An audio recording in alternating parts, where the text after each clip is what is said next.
अगर मेरा नहीं है तो मैं चिंता मुक्त हूँ। अगर मैंने अंदर से मेरा माना हुआ है तो मुझे ख्याल ज़रूर चलेगा। नफ़े में प्रसन्नता होगी, नुकसान में उलझन होगी।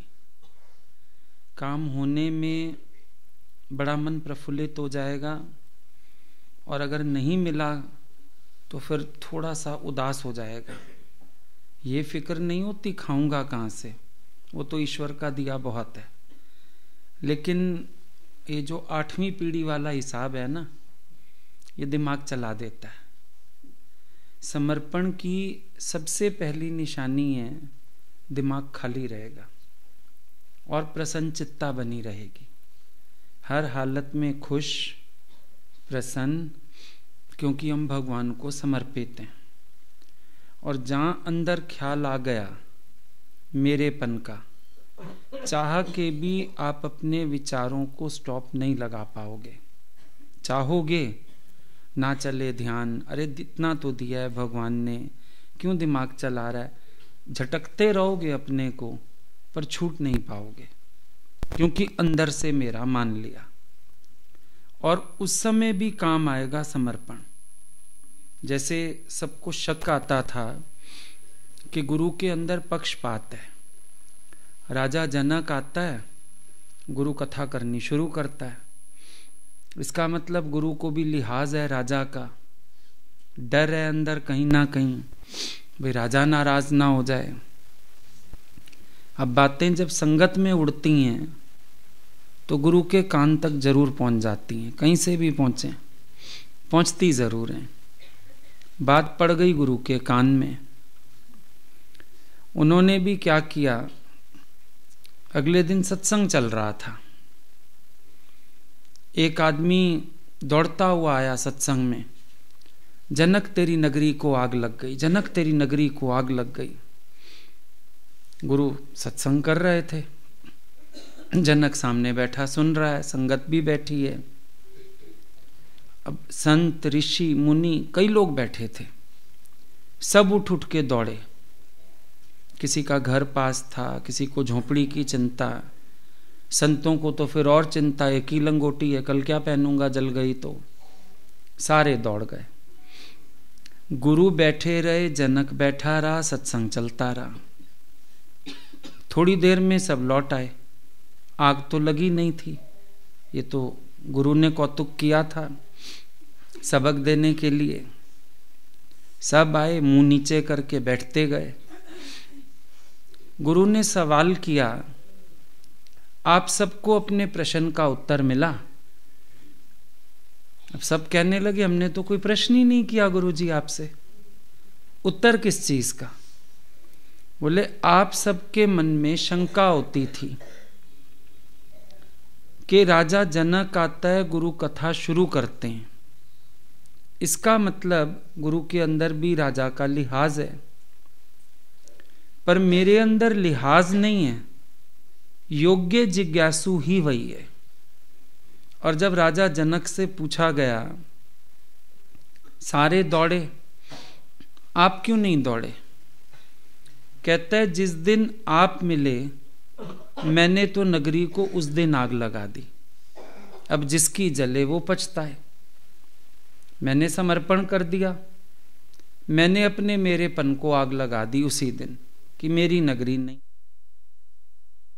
नगरी जल रही है और आप नहीं उठ रहे, तो मैं क्या करूंगा उठ के? मैं भी बैठा हूं आराम से। जिसकी जले वो पछताए। मेरी नगरी है नहीं, मेरी नगरी जलती नहीं है, मुझे उठने की आवश्यकता नहीं है। तो गुरु ने सबको दिखाया, समर्पित भक्ति यही बैठा हुआ है। संतों को, साधुओं को, सबको शर्मिंदा किया गुरु ने कि तुम संत कहलाते हो और तुम्हें ये चिंता है कल पहनोगे क्या, तुम्हें ये चिंता है झोपड़े को आग लग गई तो रहेंगे कहां। भाई वो साधु होने के लायक नहीं जो ये विचार करता है कल खाऊंगा कहां से, कल पहनूंगा कहां से और कल रहूंगा कहां। जिसके चित्त में ये चितवनाएं चलती हैं वो साधु होने के योग्य नहीं होता। साधु का मतलब ही यही है, वो ईश्वर की रजा में राजी रहता है और जानता है शरीर को इसकी प्रारब्ध अपने आप मिल जाएगी। देखो, जब हमें लाखों की कमाई होती है तब तो हम खुश रहते हैं। 4 दिन अगर खाली होना पड़े हम परेशान हो जाते हैं। क्यों परेशान होना? भगवान ने प्रारब्ध पहले इकट्ठी दे दी, अब थोड़े दिन सिमरन का समय दे दिया, फिर दे देगा। ऐसी क्या बात है? चिंतन क्यों चले, दिमाग क्यों चले हमारा, सोचे क्यों, ख्याल क्यों करें, शुक्र करें जिस हाल में भी परमात्मा रखता है। तो समर्पण में सोच नहीं होगी। चिंता से चेहरा घटे, घटे बुद्धि और ज्ञान। नानक चिंता मत करो, चिंता चिख्या समान। चिंता नहीं आनी चाहिए। चिंता आपकी बुद्धि का स्तर, ज्ञान का स्तर सब गिराती है, शरीर को भी गिरा देगी। कुछ मत सोचो, कल की, परसों की, आगे की, पीछे की। सोचना मेरा काम नहीं है, क्योंकि सोचने वाले ने सोच दिया है, लिखने वाले ने लिख दिया है। सुन रे बंदा, तू क्या सोचे, क्या करोगे सोच के? कुछ मत सोचो, अपने आप को बहाव में डाल दो। जैसे पाल वाली नाव चलती है हवा के सहारे, अपने शरीर को भी प्रारब्ध के सहारे छोड़ देना है। इसकी जो प्रारब्ध है इसको आके मिलेगी जरूर। हम नहीं चाहेंगे तो भी मिलती है। हम नहीं सोचते तो भी भगवान सोचता है। हम नहीं चाहते हम कहीं जाएं, हम घूमें, हम खाएं, हम पहने, पर हमारे लिए भगवान सोचता है। आप ही लोग खड़े हो जाते हो ना, बड़े दिन हो गए आप कहीं गए नहीं, थक रहे हो, बना लो प्रोग्राम, 2 दिन मेरे साथ ही चले चलो। क्यों ऑफर लेके आते हो? हमें चिंता नहीं है, आपको चिंता है। कोई फंक्शन होता है घर में, नहीं आपको आना ही होगा, आपको चिंता है। मेरा कोई संकल्प ही नहीं है जाने का, नहीं घूमने का, नहीं खाने का, नहीं पहनने का, सब ईश्वर कर रहा है। और अगर वो एक के लिए कर सकता है, सबके लिए कर रहा है। फर्क कितना है? आप सोच रहे हो मैं करता हूं तो हो रहा है, हम लोग बैठ के देखते हैं तो भी हो रहा है। फर्क तो इतना सही है। अपने आप ही पतवार के बिना ही मेरी नाव चल रही है। हम पतवार भी नहीं चला रहे, निर्वाह के लिए भी पुरुषार्थ नहीं कर रहे, तो भी पतवार के बिना ही मेरी नाव चल रही है। और भक्तों के बिना मांगे हर चीज मिल रही है। कोई कमी तो आने नहीं दे रहा भगवान, सब कुछ मिल रहा है। उल्टा कमाने में ज्यादा बिजी रहोगे तो एंजॉय करने का टाइम नहीं मिलता। बीच बीच में खाली कर देता है भगवान, 8 दिन 10 दिन, चल बेटा जो कमा लिया एंजॉय भी कर ले, घूमा कहीं, खाना खाया कहीं, बच्चों को टाइम दे दे थोड़ा सा, उसमें भी भलाई ढूंढ लो। परेशान क्यों हो जाएं? उसमें भी हम खुश हैं। जैसे संत था, 1 रोटी बनाता था, खा लेता था, फिर दूसरी पकाए, फिर खाए। किसी ने कहा महात्मा जी 4 रोटी ढंग से बना लो इकट्ठी, फिर खा लो। कहता है अब 4 रोटियां बनाऊं, पता नहीं तब तक प्राण रहेगा कि नहीं, वासना और रह जाएगी 4 रोटियों में। 1 बना लेता हूं, खा लेता हूं, श्वास बाकी है तो दूसरी बना लेता हूं। ना होगा तो 4 रोटियों की वासना भी क्यों रह जाए ना दिमाग में, कि मेरी 4 रोटियां रह गईं और मेरे प्राण चले गए, आटे का कीड़ा बन के आऊं। कितना समर्पण भाव हमारे पास बहुत रहता है, उसके बावजूद भी हम ख्याल करते। अभी तो फायदे में हो, बहुत रखा है, यही सोच लो जो कमा, क्योंकि जो खा लिया बस वही है आपका। जो खा पहन लिया आपका तो उतना ही है ना, बाकी तो लोगों का। जो छोड़ जाओगे पीछे वालों का, आपका कितना? जो आपने खा लिया, जो आपने पहन लिया, बस वही है आपका। बाकी तो नॉमिनेशन पहले ही हो जाते हैं। एक बैंक में भी अकाउंट खुलवाओ तो कहते हैं नॉमिनेशन बताइए, मतलब जितना जोड़ रहे हो पीछे वाले का है वो। क्योंकि आपके अंदर तो हिम्मत नहीं, आपको बोले लाख रुपए की एफडी तोड़वा और बढ़िया पहन, बढ़िया खा, जा घूमा कहीं जाके 5 स्टार होटल में रहा, एफडी तुड़वा के मैं अपने ऊपर खर्च कर दूं। कमाने वालों को तो वैसे ही खर्चने का हक नहीं होता, बड़े परेशान होते हैं। अपने लिए तो बिल्कुल भी नहीं खर्च पाते। बीवी को फिर भी दिलवा दोगे, बच्चों को दिलवा दोगे, अपने मेरा गुजारा हो जाएगा छोड़, मेरा गुजारा हो जाएगा छोड़। देख लो घर में कोई फंक्शन हो, बेचारा आदमी लास्ट में रह जाता है, उसकी एक कमीज तक नहीं आएगी, वो लास्ट में आएगी। क्यों? औरतों ने पहले बुटीक पे जाना है, बुकिंग करानी है, बच्चों के पहले लिए जाते हैं। बचा कौन? वो बेचारा रह गया, कहता है मिल जाएगा, ठीक नहीं मैं पुराने पहन लूंगा, मेरी कोई बात नहीं। देखा? तो आपका कितना हुआ? जो आपने खाया, जो आपने पहना, बस जो आपने एंजॉय कर लिया, बाकी तो सारा पीछे वालों के लिए। तो बीच बीच में खर्चने खाने का टाइम होना चाहिए। दादाजी की बात को समझो। अगर बीच में उनके दामाद को नौकरी नहीं थी तो वो बोलते थे कोई बात नहीं, तो मेरे साथ टूर पे चल। वो कहता था ये अजीब ससुर है। और कोई हो तो कहेगा तू नौकरी ढूंढ। दादाजी बोलते थे वो तो मिलेगी समय से, 1 महीना भक्ति कर ले, सिमरन कर ले, ऐसे तेरे को टाइम नहीं मिलता, सारा दिन दौड़ता है, चलिए मेरे लेखे लगा दे 1 महीना।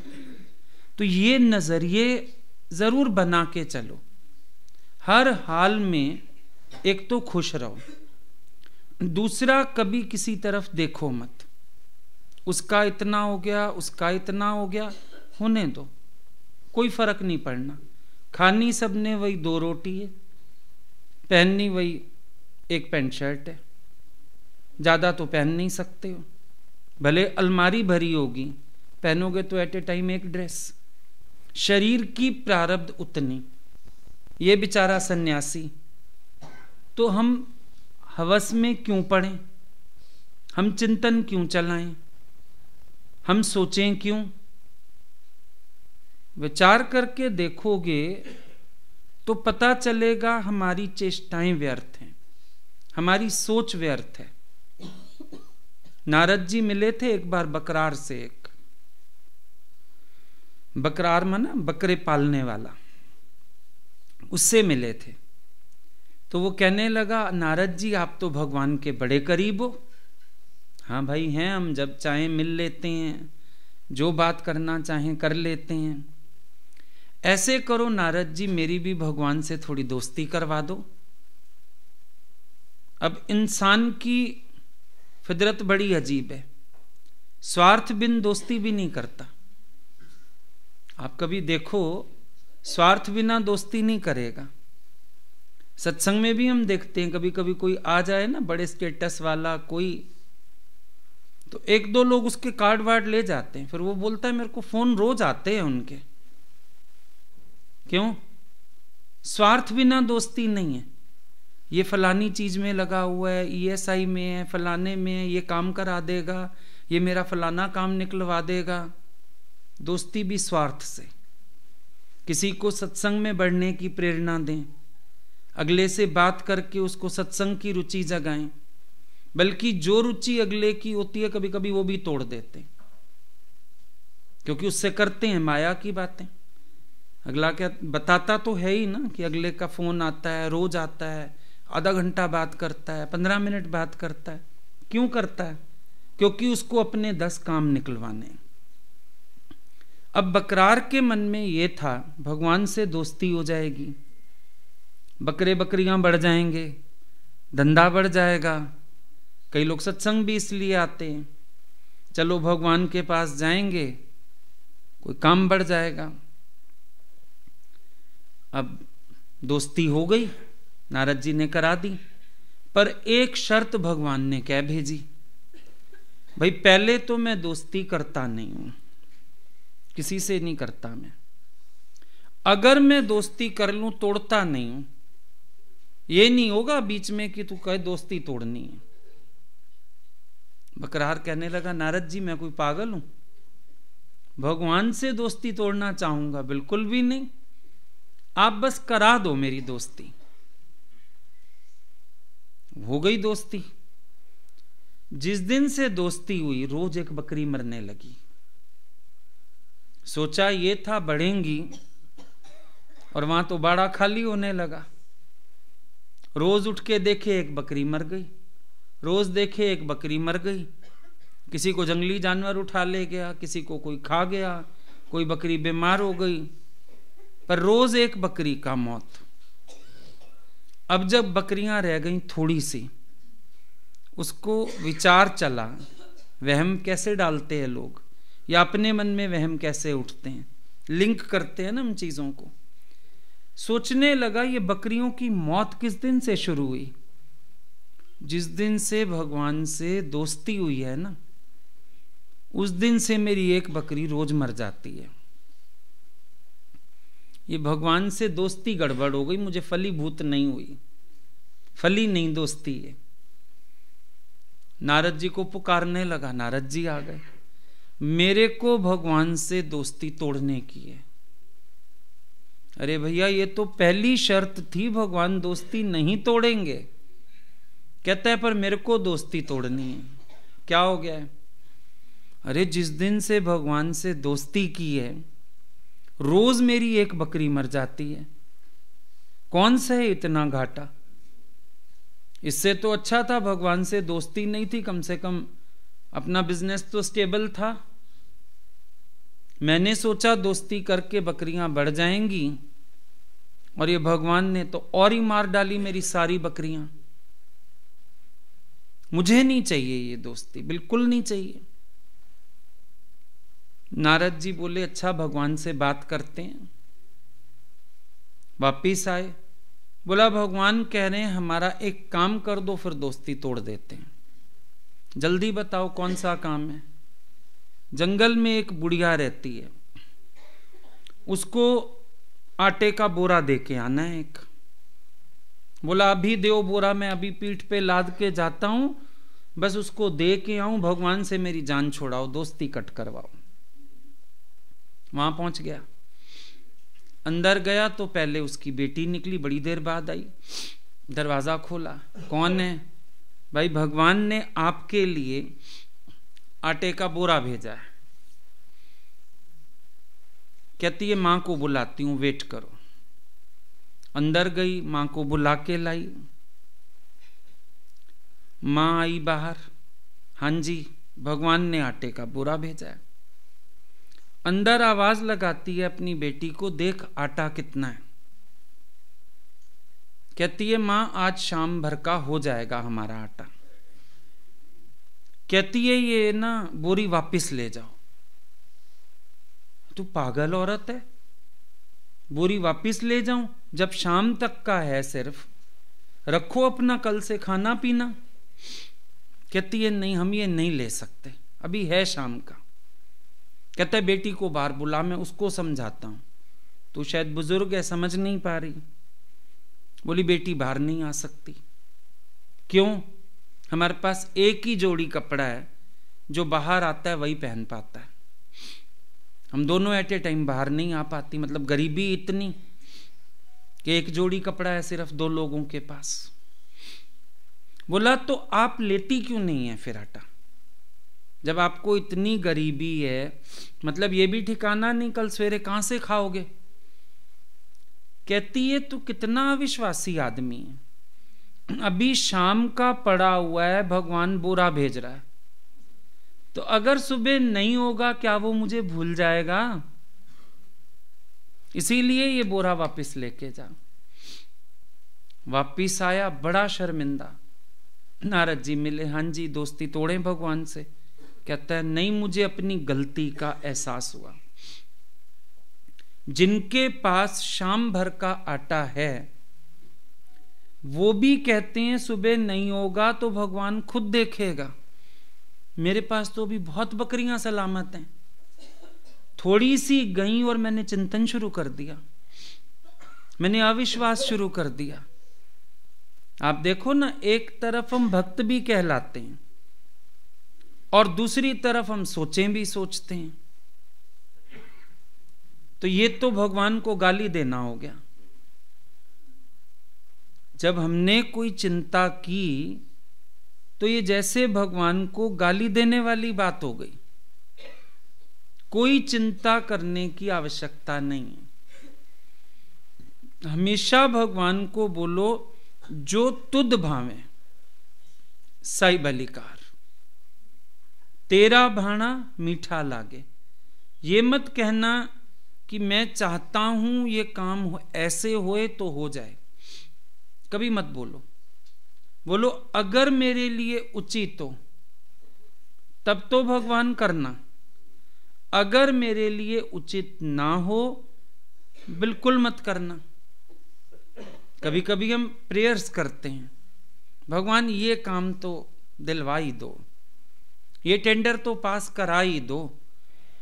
अगर भगवान नहीं दे रहा, पता नहीं उस पैसे ने आके घर बर्बाद करना हो, पता नहीं उस पैसे पे झगड़े होने हो, पता नहीं बच्चे को गलत संगत मिलनी हो, पता नहीं भगवान वो अन्न क्यों नहीं खिलाना चाहता। रहस्य है, हम जिद में आते हैं, जिद कभी नहीं होनी चाहिए। बोलो परमात्मा जो मेरे लिए उचित हो आप वो करना, मेरे मन के हट के पीछे मत जाना। और रजामंदी ऐसी हो, महलों में रखे या झोंपड़े में वास दे, कोई फर्क ना पड़े। जैसा भगवान रखे हम बहुत खुश हैं, मेहरबानी माने उसमें, थैंकफुलनेस। कुछ आपके अकॉर्डिंग हो गया, थैंक यू। अगर भगवान आपकी मर्जी के विपरीत कुछ कर दे, बोलो डबल थैंक यू, क्योंकि मेरी भलाई मेरे से ज्यादा भगवान तुम समझते हो। मैं नहीं समझता मेरी भलाई, तुम समझते हो। और कभी मत सोचना कोई काम रुक जाएगा, कोई गाड़ी रुक जाएगी।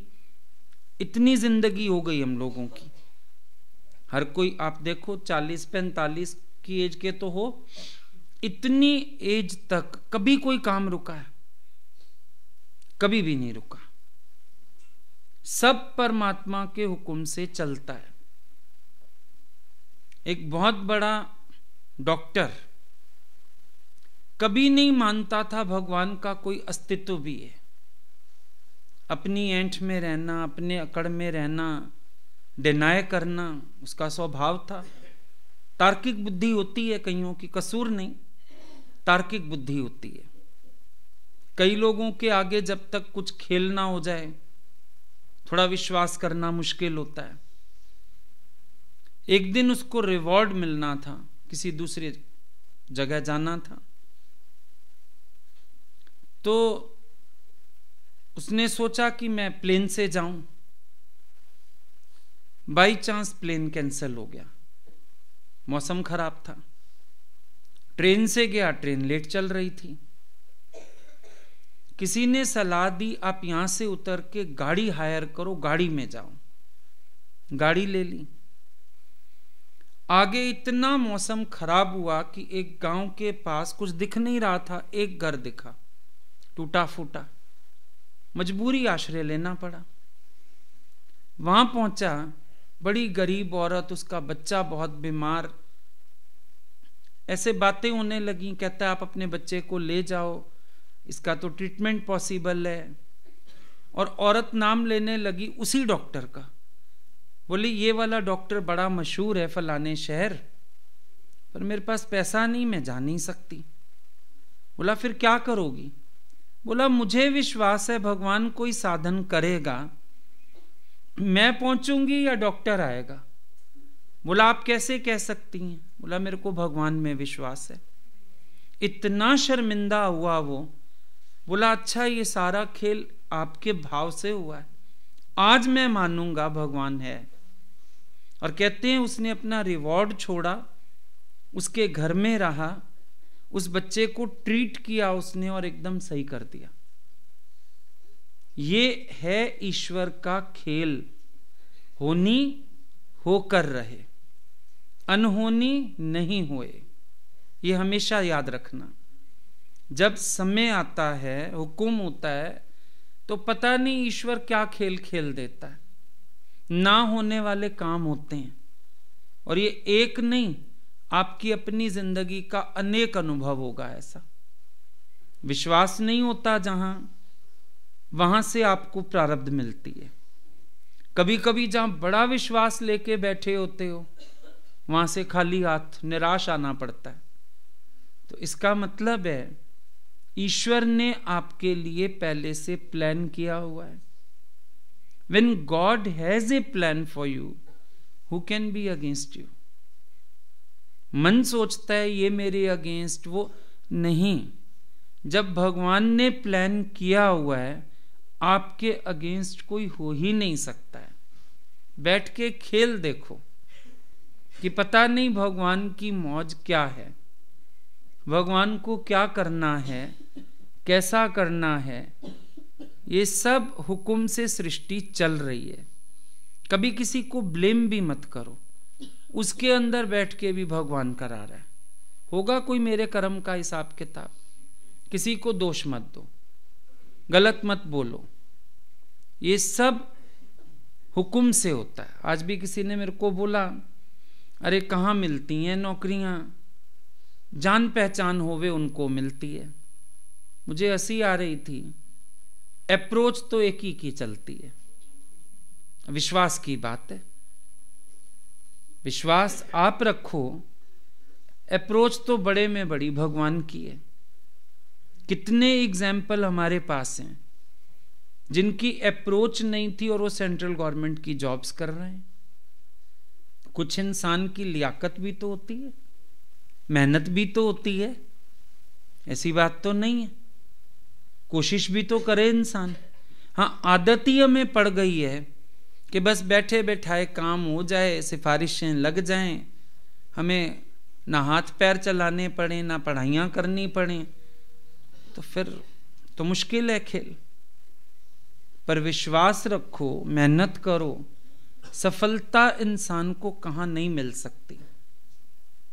हर फील्ड में सफल हो सकता है, मेहनत करता चले और उचित समय की इंतजार करे। जब उचित वक्त होता है ना, ईश्वर की तरफ से अपने आप ही सब होता है, बहुत बढ़िया होता है और हमारे सोचने के सिवाय भी होता है। हैव फेथ इन गॉड, परमात्मा में ईमान रखो, हवस नहीं, ईमान। कम खाओ, गम खाओ। छोटे होते कितना सुनते थे, रूखी सूखी खाए के ठंडा पानी पी, ना देख पर आइयां चौपड़ियां, ना तरसा जी। अपने दिल को तरसाने की जरूरत ही नहीं है। आज भी लाखों से अच्छा खा रहे हो, लाखों से अच्छा पहन रहे हो, घूम रहे हो, और सबसे बड़ी बात ईश्वर ने अपना सिमरन दिया हुआ है। इससे अच्छा कुछ हो नहीं सकता। लास्ट सबने करना यही है। क्या बोलेंगे? राम नाम संग है। तो आज राम का नाम का संग क्यों ना किया जाए? आज करें माया का संग, आज करें दुनिया का संग, कल बोलेंगे राम नाम संग है, तो मेरे आज ही राम नाम संग है। और मेरा राम बैठा है, वो ये व्यवहार अपने आप चलाता रहता है। ये सारी चक्कियां अपने आप चलती हैं, इसमें कोई कुछ नहीं करता है।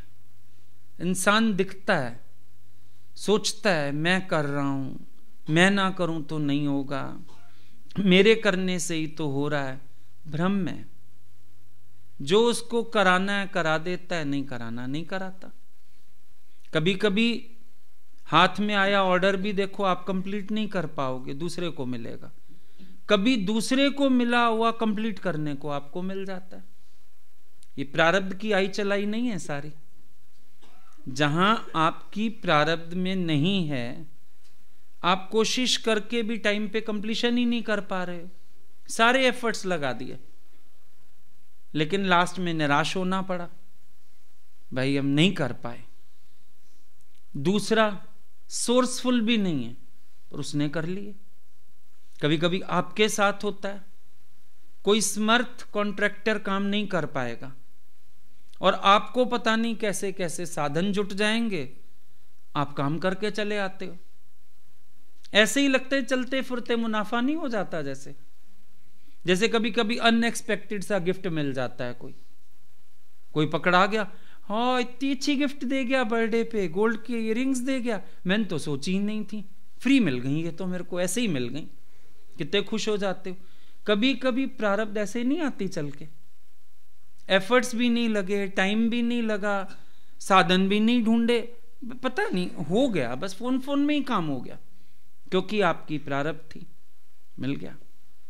नहीं मिलनी तो बिल्कुल होता है ये तो इसमें तो इतना कमा ही जाऊंगा, पता चला नो प्रॉफिट नो लॉस चला, पता लगा थोड़ा जेब से ही चला गया। तो ये होवन हार होत स्यों जाने, प्रभ अपने का हुक्म पछाणे। सीता राजा के घर पली, राजा के घर ब्याही, सबने सोचा इतने सुखों से आई और अब इतने सुखों में जा रही है, और पहुंची कहां? बनवास।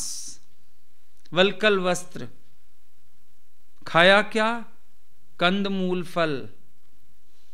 लास्ट का 1 साल और गंदा बीता रावण के घर। अब जानकी नाथ को ही नहीं पता था कि मुझे राजगद्दी मिलनी है या बनवास मिलना है। मुहूर्त निकाला था गुरु वशिष्ठ ने, दशरथ जी ने निकलवाया मुहूर्त, राजगद्दी दे दूं।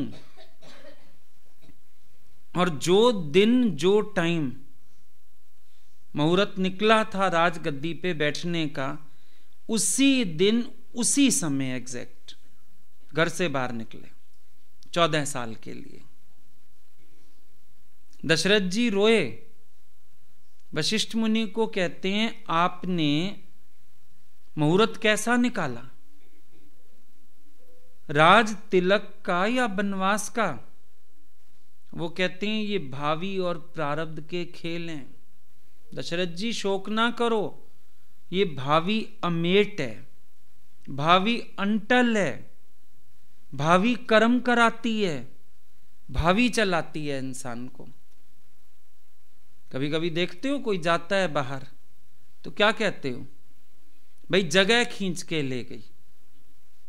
अभी पीछे भी कोई आया था तो बता रहे थे, वो सैनिक है, वो वहां पर हिमाचल साइड में कहीं पोस्टिंग थी कि जम्मू में, छुट्टी लेके आया है घर आने के लिए।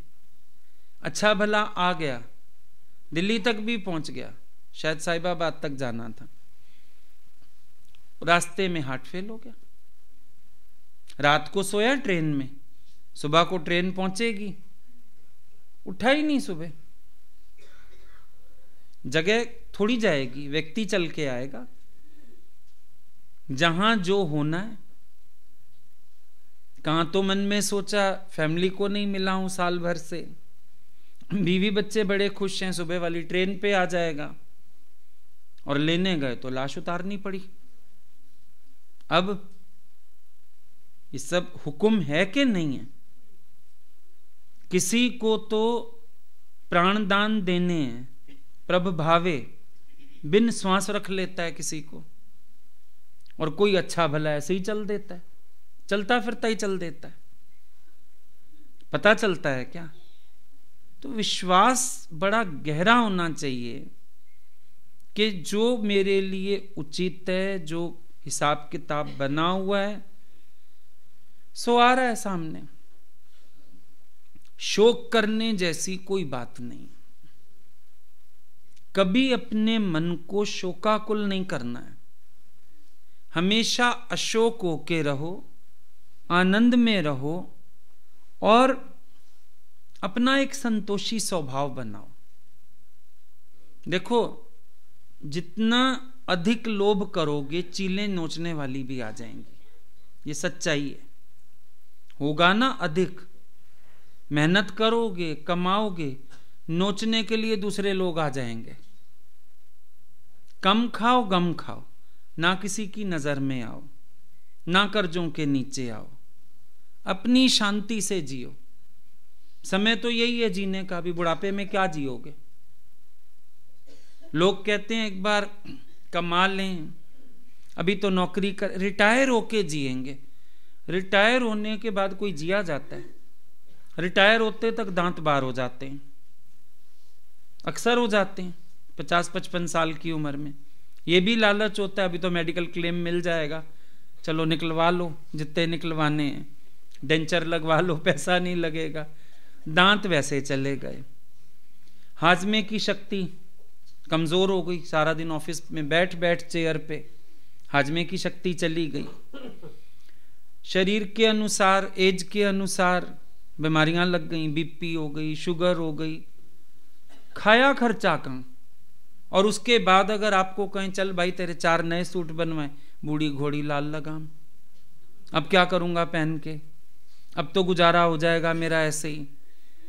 फिर हम खाएं खर्चेंगे कब? यही तो एज है। जब इंसान का समय होता है उस समय वो सारी टेंशन लेता है कमाने की, और जब वो बैठ के सोचता है खाने का, तब तक या तो लोग लूट ले जाते हैं, शरीर जवाब दे जाता है। आप देखो ना, 1 करोड़पति का घर देखो, उसको तो सारा कुछ मना है। वो बेचारा आधा एप्पल खा लेगा, थोड़ा पपीता खा लेगा, एक ब्राउन ब्रेड का सैंडविच खा लेगा आधा, वो भी बिना घी वाला। और नौकर सामने बैठ के 4 परांठे खाएगा, मक्खन खाएगा, सड़ेगा कि मैं कमा रहा हूं, कितना खाता है ये, 4-4 रोटी खा। भैया वो दिन भर मेहनत भी तो करता है और एंजॉय करता है खाने को। तुम्हारा समय था, तुमने एंजॉय किया नहीं, अब वही परेशानी। तो खाओगे कब? सिमरन कब करोगे? एंजॉय कब करोगे? जरा अपने से पूछो। सारी जिंदगी यूं निकलती है, कब सिमरोगे राम? एक तो राम सिमरन का वक्त नहीं, ऊपर से जो है उसको एंजॉय करने का भी वक्त नहीं। फिर क्या करोगे? फिर लोग खाएंगे उसको। तुम देखना, मैंने इतनी मेहनत से कमाया, और बच्चों को नजर आ जाता है ना, है क्लब, पार्टियां, पीना, शर्म हया तो आजकल है ही नहीं। बाप के सामने पीते हैं, माओ के सामने पीते हैं, सिगरेटें फूकते हैं। देखो, संस्कार भी मरे, पैसा भी तेरा फूका। क्या हो रहा है? धुएं में उड़ रहा है पैसा तेरा, आगी तो लग रही है पैसे को। जब समय था तुमने एंजॉय कुछ नहीं किया, इसके लिए जोड़ूं, उसके लिए जोड़ूं, ऐसा करूं, वैसा करूं। कुछ एंजॉय भी करो, खर्चो भी सही अपने ऊपर, खुश भी रहो, मौज भी करो। आए हो भगवान की सृष्टि में, खाली मजदूरी करने आए हो? हम तो सैर करने आए थे, मजदूर तो खामखा बन गए हो। अब कोई फॉरेन कंट्री में जाके भी सोचे चल आया हूं थोड़ा बिजनेस कर लूं 15 दिन यहां भी, तो मूर्ख आदमी है। गया घूमने, मजदूरी कर रहा है, वहां वेटर की नौकरी ले लो, जूठे बर्तन उठाते फिरो 15 दिन, खुश हो जाओ मैं कमा लाया। तो करने का क्या गया था वहां पे? गया तो घूमने। सृष्टि में क्या करने आयो? सैर करण हित आयो सो भली करी आयो।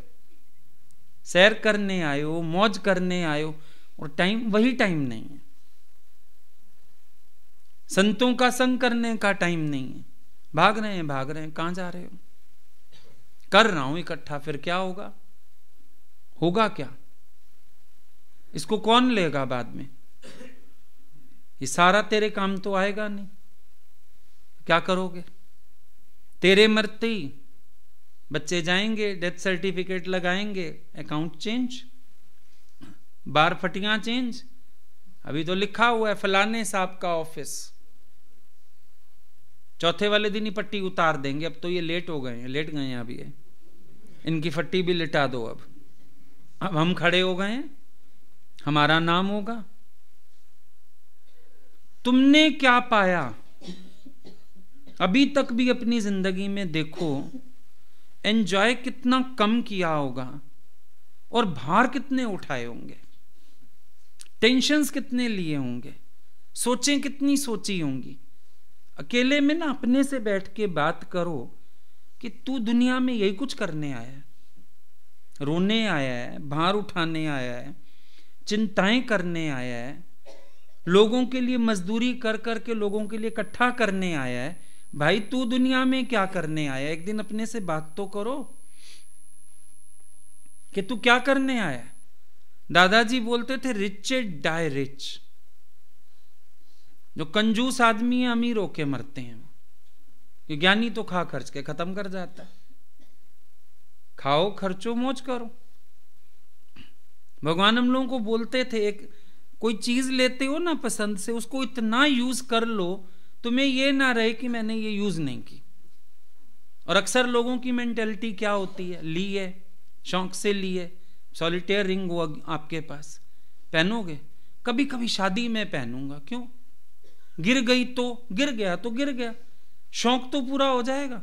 लिया भी सही और शौक से पहना नहीं। कपड़ा लिया मैंने 25,000 का सूट लिया है, कहाँ है? अलमारी की शोभा बढ़ा रहा, फैशन चली जाएगी, फिटिंग चेंज हो जाएगी, कीड़ा लग जाएगा। 25 बार भी पहना 25,000 का सूट ना, इतना महंगा पहन के कहां चला जाऊं? कहीं ना जाने को मिले, सत्संग आ जाओ सज धज कर, ऑलवेज वेलकम। कहीं जाने की जगह नहीं है, यहां आओ, रोज बादशाह बन के आओ।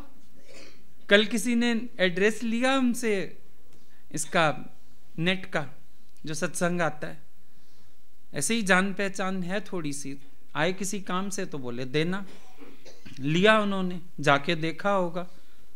हमको बोलते आज आप तो वाइट कपड़े ही नहीं पहनते। मैंने कहा हम नहीं पहनते। आप तो बड़े आलीशान बन के जाते हो सत्संग में। कहा, मैंने उसको दिखाई गुरुजी की फोटो, उनका ये हमारे भगवान है, यही वाला ही स्वरूप लगा हुआ है हमारे रूम में।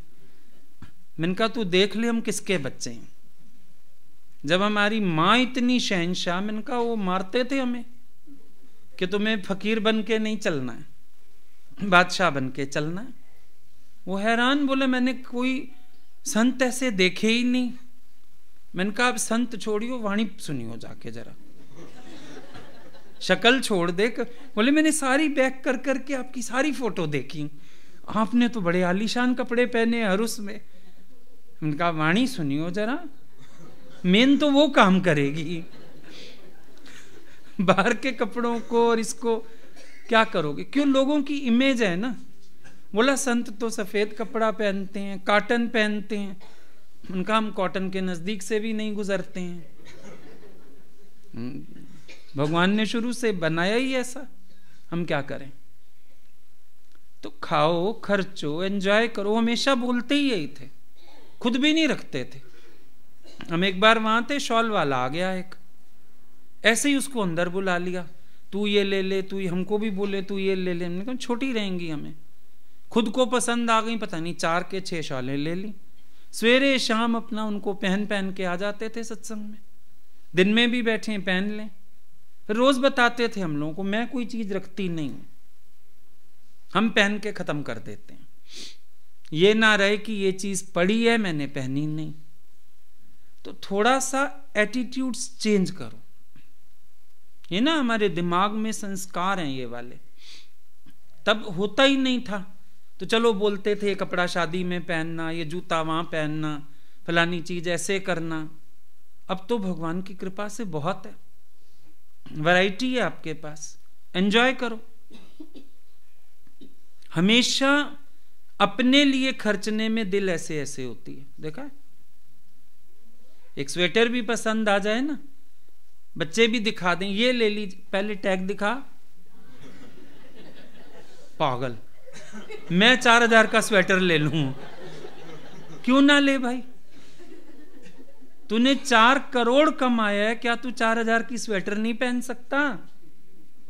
नहीं नहीं, सेल में देखेंगे, रख दो, सेल लगेगी फिर लेंगे, 50% ऑफ वाला, भले एक छेद वाला हो कोई बात नहीं, मुझे तो चल जाएगा। देखा, अपने लिए 1 गिलास जूस भी पीने का दम नहीं है? हिम्मत है 1 गिलास जूस पी, गाड़ी रोक के जूस पी लो 1 गिलास, अभी घर जाके पानी पी लूंगा, ये विचार देते हो? औरतों के अंदर फिर भी जिगरा है, क्योंकि कमाया नहीं उन्होंने, वो फिर भी पार्लर वाली को भी 2-3 हजार इकट्ठे दे आएंगी, जाएगी सवेरे से शाम कर आएगी, किट्टी में खर्च आएगी। लेकिन जेंट्स लोगों के अंदर तो दम ही नहीं है, 1 गिलास जूस पीने का भी दम नहीं है। प्यास लग रही हो, गला सूख रहा, आपको बोले बिस्लेरी खरीद के पी ले, अभी